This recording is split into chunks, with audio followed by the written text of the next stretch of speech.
E o Flávio Dino que levou uma baita de uma lapada na cara, seguranças correm desesperados e o caos que abalou Brasília.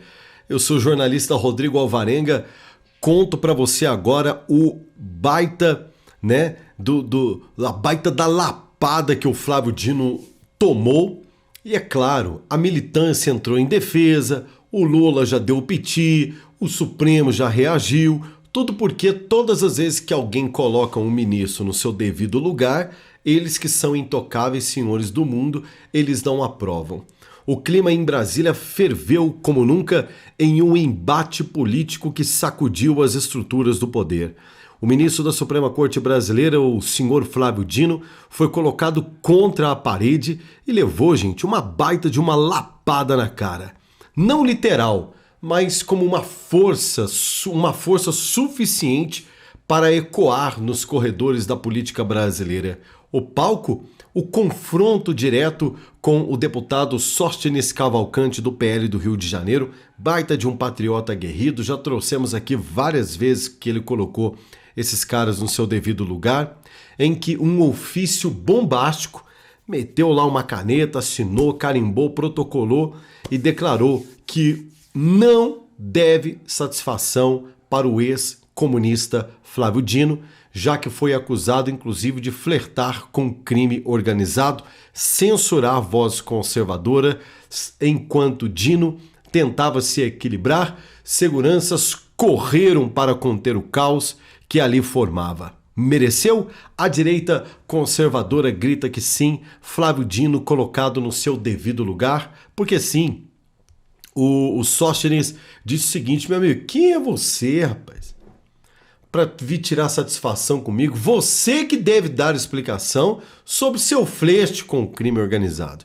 Você fala do Sóstenes, tá? Um deputado que foi para cima, e isso, gente, né, é praticamente um tapa na cara, porque o Dino, inclusive, ficou alvoroçado, né, e dizendo que iria chamar os seus capangas para resolver isso. Quem são os capangas de Dino? É a estrutura de Estado, de poder de Estado, que com uma canetada apenas esses caras colocam para quebrar em cima de quem eles quiserem.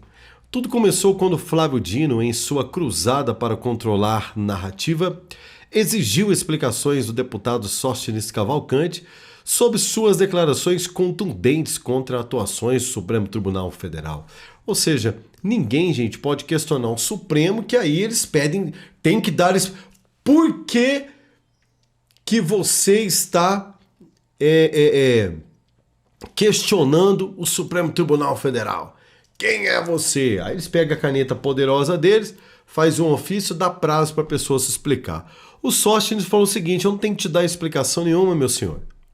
O senhor é empregado do povo, recebe um olerite com dinheiro do povo, está aí pela Constituição e tem que fazer o seu trabalho. Na verdade, quem é o legislador aqui, fiscalizador, sou eu, não é o senhor, não.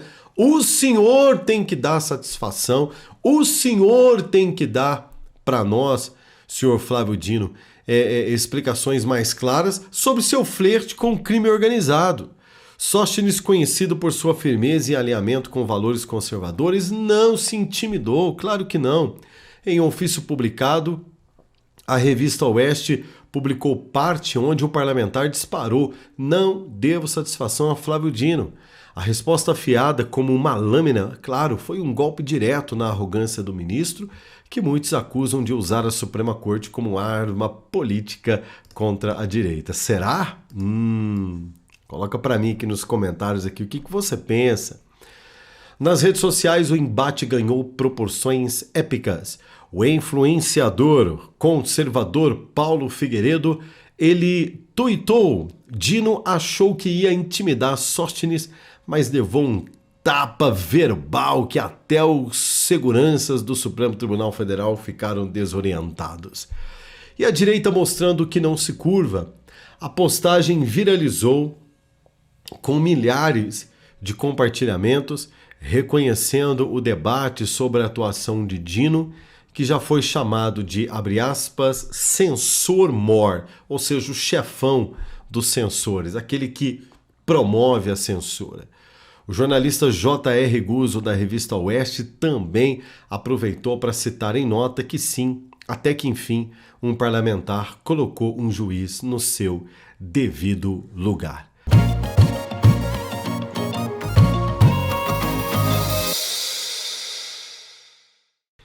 Eles não contavam com um arquivo vivo, um verdadeiro pesadelo de Lula e Moraes que acaba de abalar o sistema.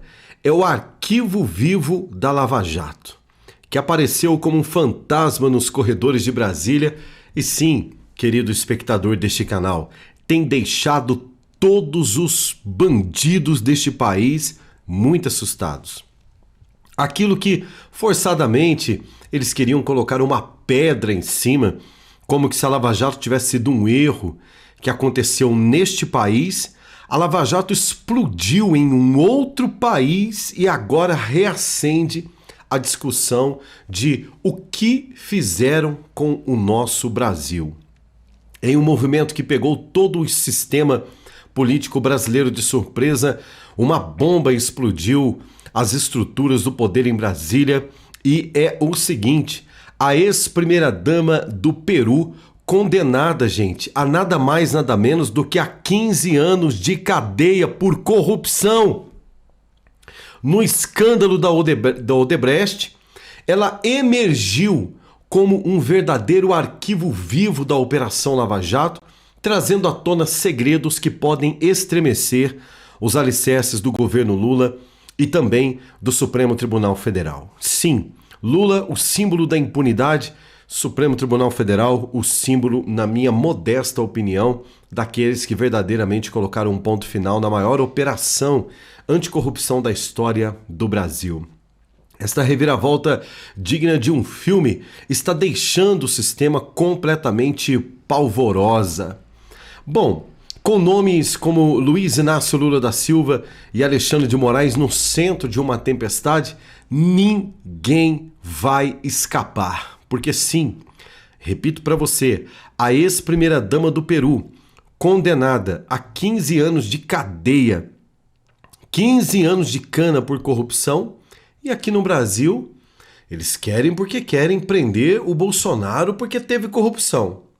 Teve tentativa de golpe, mas o país acaba de aceitar uma companheira. O país acaba de aceitar alguém que faz parte do conglomerado de corrupção da América Latina, ou mais propriamente da América do Sul. A fuga, o asilo e o segredo político. Bom, no dia 15 de abril de 2025, enquanto a justiça peruana ela batia o martelo contra Nadine Heredia por sua participação em um esquema de lavagem de dinheiro envolvendo a empreiteira brasileira a Odebrecht. Hoje, né, ela tem um novo nome, ela chama Novonor, né, mudou de nome por conta que virou um símbolo dos maiores corruptores deste país e pelo jeito tá parecendo de outros países também, né? A ex-primeira-dama em um movimento relâmpago com direito a um avião da Força Aérea Brasileira para transportá-la de Lima para na calada da noite. Ou seja, rapidinho, estranhamente, a Força Aérea Brasileira recebe ordens do Palácio do Planalto para ir buscar uma condenada por corrupção e exatamente no mesmo, praticamente o mesmo modus operandi do presidente do Brasil. A pergunta que ecoa nas redes sociais e também nos corredores da oposição: por que tanta pressa para esconder uma condenada estrangeira por corrupção aqui no Brasil? Segundo a revista Oeste, a Comissão de Relações Exteriores da Câmara dos Deputados vai convocar a senhora Nadine para depor, considerando uma testemunha-chave que pode revelar detalhes devastadores sobre uma rede de corrupção transnacional da brasileira Odebrecht e também da Operação Lava Jato, que não beneficiou apenas o Brasil, mas em países que a Lava Jato está sendo levado a sério, bandidos políticos estão sendo condenados. Muito bem colocado pelo senador Magno Malta. Uma corrupção transnacional, uma operação transnacional, ou seja, que alcançou parte do mundo. Ela sabia de tudo, afirmou a jornalista Malu Gaspar, reforçando que Nadine não era apenas esposa do ex-presidente peruano Ollanta Humala, mas uma mestre, né? A mestre por trás de uma campanha que recebeu a bagatela de milhões e milhões de dólares em propina da Odebrecht. Que situação! Que bomba, hein? Que bomba para cima do establishment, que bomba para cima do sistema. Eu estou muito ansioso. O Magno Malta acabou de dar aqui uma entrevista coletiva falando sobre isso. E tem mais, hein? A sombra e o inquérito do fim do mundo. O nome de Alexandre de Moraes também entra na equação como guardião do status que, segundo a revista Oeste, o asilo a Nadine reacende o debate sobre o inquérito do fim do mundo, conduzido por Alexandre de Moraes, que muitos da direita o acusam de ser uma ferramenta para silenciar opositores e proteger o PT. Abre aspas. Se a Lava Jato foi anulada por excessos, o que dizer dos excessos de Moraes que turbinam o inquérito sem fim? Questionou um editorial da revista Oeste e a nossa querida Ana Paula Henkel. São perguntas que precisam ser respondidas. A verdade é que um arquivo vivo da Lava Jato está no Brasil. E sim, o pesadelo de Alexandre de Moraes e de Lula, porque o Congresso Nacional, o Senado Federal, através dos deputados e senadores de direita, vão convocar a senhora Nadine para ouvi-la em tribuna na Câmara. E aí, meu amigo, o bicho vai pegar.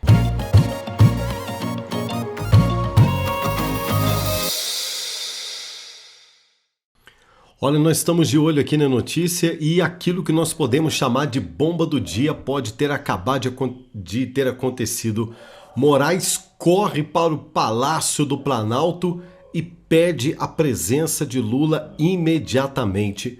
O Brasil, é claro que acaba de se deparar com uma reviravolta que incendeia as redes sociais. E sim, meus queridos, deixa a estrutura do poder mais fragilizada do que nunca.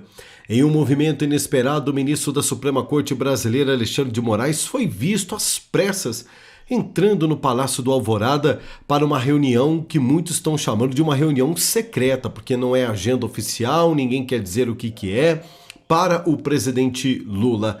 Fontes próximas ao Planalto, os jornalistas ligados ao que está acontecendo, afirmam que a pauta é uma só: o caos gerado pelas revelações bombásticas das fraudes bilionárias do INSS e que, se o Supremo Tribunal Federal de fato, a partir de agora, for tão aguerrido como tem sido contra o Bolsonaro, será obrigado a colocar inclusive o irmão do Lula na cadeia. O escândalo sacode o Brasil.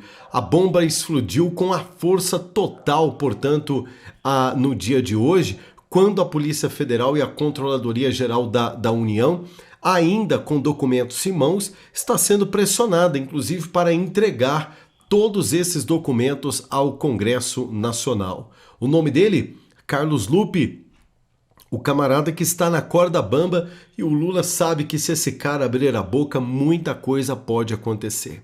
O que está acontecendo é que o Parlamento Brasileiro, o Congresso Nacional, está dizendo o seguinte: nós queremos tudo que a Polícia Federal investigou aqui, nas nossas mãos, e se os policiais se recusarem a fazer a parte deles, o que eu, gente, particularmente prefiro acreditar que a poderosa Polícia Federal não vai entrar nessa, mas vai trabalhar, independentemente de quem seja o bandido, ela tem que fazer o seu trabalho. O parlamento brasileiro está dizendo: pois não, nós parlamentares que temos a atribuição de fiscalizadores temos poder para fiscalizar, investigar, instaurar inquérito e mandar prender. Vocês sabiam disso? Sim.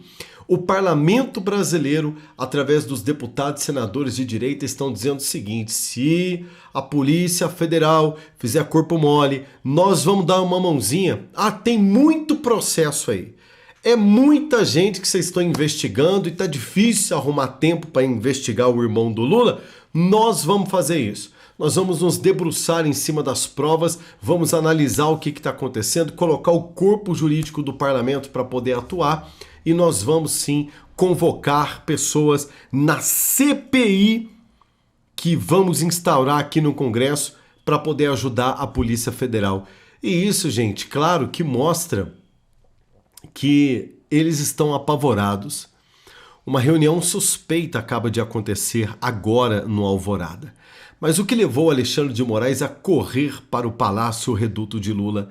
Segundo informações exclusivas obtidas inclusive por jornalistas da revista Oeste, ao qual nós estamos dando crédito aqui, a reunião de emergência seria uma tentativa desesperada de conter o avanço das investigações que ameaçam expor inclusive conexões políticas explosivas. O governo está em pânico e eles sabem que uma CPI pode revelar nomes poderosos ligados inclusive ao próprio Planalto. E detalhe, um escândalo bilionário, covarde, porque ele é feito contra os mais pobres, ele é feito contra o aposentado, contra o pensionista, contra pessoas doentes, porque foi ali que o dinheiro foi roubado. A bem da verdade é que eles sabem que uma CPMI, uma comissão parlamentar de inquérito, pode revelar nomes poderosíssimos, repito, ligados a Lula. A presença de Moraes, conhecido por suas decisões polêmicas no Supremo Tribunal Federal, nesta suposta reunião, neste suposto encontro de agora à tarde, levanta mais do que suspeitas. Coloca, sim, um ponto de interrogação na paz e tranquilidade que essa turma não deve estar tendo mais. Há uma pressão da oposição forte em cima desses caras e isso é maravilhoso. A articulação da oposição para instaurar a CPMI ganhou força, ganhou tração, ganhou musculatura após a revelação de que 64% das fraudes ocorreram nos 2 anos do governo Lula, segundo a CGU. O líder do PL na Câmara, o Sóstenes Cavalcantes, deputado aguerrido, ele destacou que a CPMI é, entre aspas, uma estratégia para acelerar a apuração e evitar que o governo engavete as investigações. É aquilo que eu disse para você. Se a Polícia Federal está encontrando dificuldade porque está atolada de serviço a serviço do governo, o parlamento está dizendo, através do Sóstenes, que é líder da oposição no governo, falou, nós vamos trabalhar junto, nós vamos investigar também, nós também temos atribuição, competência, ferramenta e poder para poder nos debruçar especificamente em cima desse caso e ajudar a Polícia Federal. Isso é bombástico, deve ser por isso, né, que o Xandão correu para uma reunião com o Lula para dizer para ele, meu irmão, não tem como segurar.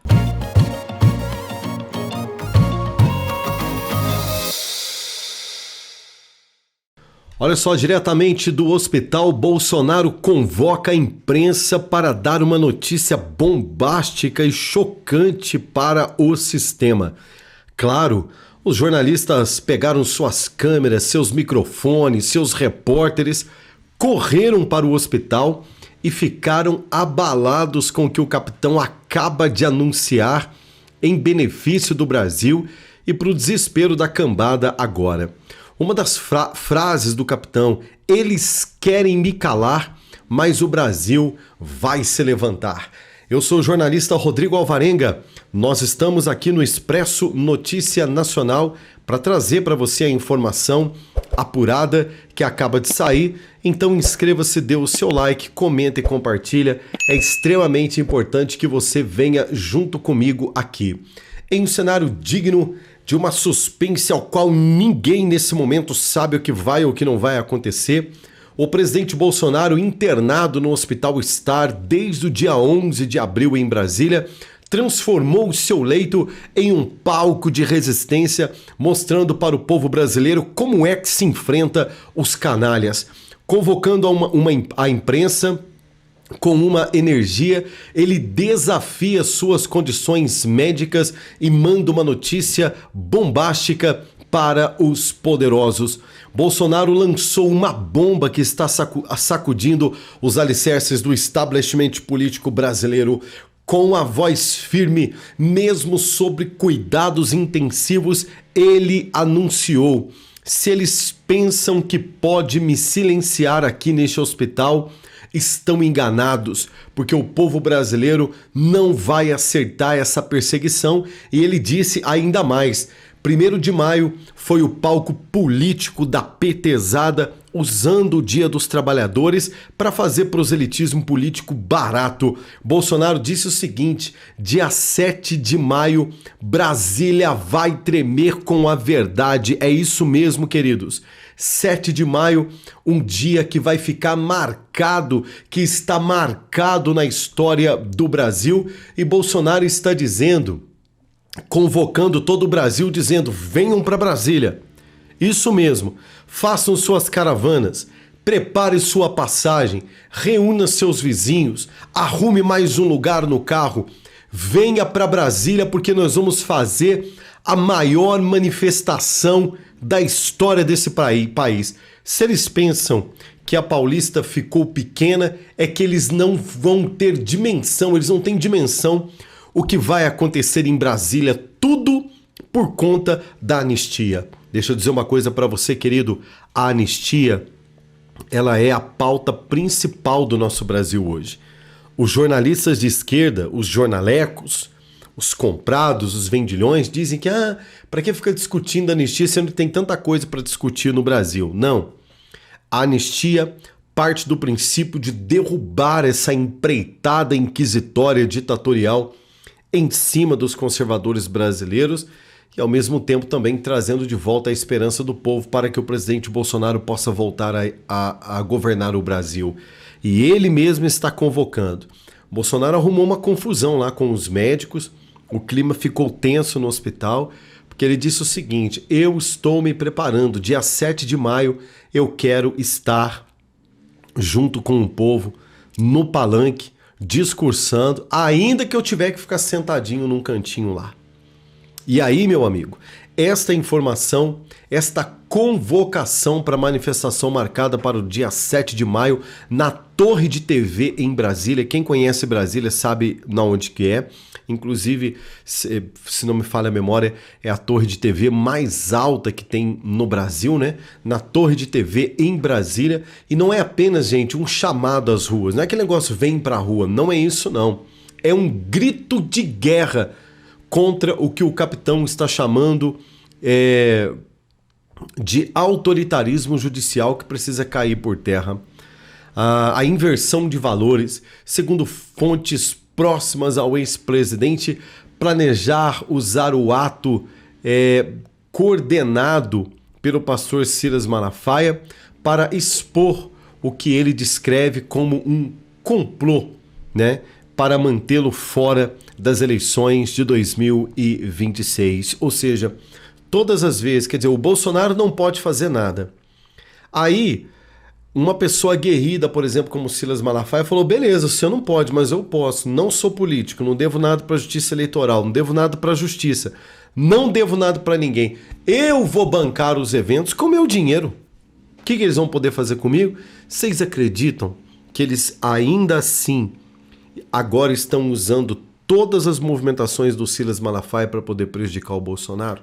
Então o Bolsonaro está dizendo o seguinte: isso é um absurdo, é um autoritarismo, é de uma vigarice sem precedente e a nação não pode ficar calada. Então, gente, nós estamos aqui dizendo para vocês, 7 de maio, em Brasília, ali ao lado da Torre de TV em Brasília, para você que estiver indo para lá, para nós que vamos fazer um esforço para estar indo também. Se a gente não for, vamos fazer como a gente sempre fez, vamos fazer cobertura. Enquanto as pessoas estão lá posicionadas na Paulista, nós estamos posicionados aqui nas redes sociais, também alcançando o Brasil e o mundo como uma voz do povo brasileiro.